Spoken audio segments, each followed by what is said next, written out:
पावसाळ्यातील संभाव्य दुर्घटना टाळण्यासाठी नवी मुंबई महापालिकेने आता कडेकपार आणि डोंगरांच्या तळाशी असलेल्या झोपडपट्ट्यांविरोधात धडक कारवाई सुरू केली आहे। याचाच एक भाग म्हणून ए विभाग बेलापूर कार्यालयाअंतर्गत पंचशील नगर शहाबाज टेकडीवर उभारलेल्या 145 अनधिकृत झोपड्यांवर शनिवारी धडक कारवाई करण्यात आली। महापालिका आयुक्त डॉक्टर कैलास शिंदे यांच्या निर्देशानुसार व अतिक्रमण विभागाचे उपायुक्त डॉक्टर राहुल गेठे यांच्या मार्गदर्शनानुसार ए विभाग बेलापूर कार्यालयाचे विभाग अधिकारी शशिकांत तांडेल यांच्या नेतृत्वात या झोपड्या पाडण्यात आल्या।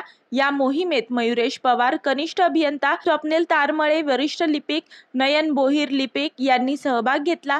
झोपड्या तोडण्याकरिता 15 मजूर, एक गॅस कटर, एक जेसीबी आणि एक पिकअपचा वापर करण्यात आला। अनुचित प्रकार टाळण्यासाठी अतिक्रमण विभागाकडील पोलीस तैनात करण्यात आले होते। मी वर्षा काटेकर, योद्धा न्यूज, नवी मुंबई।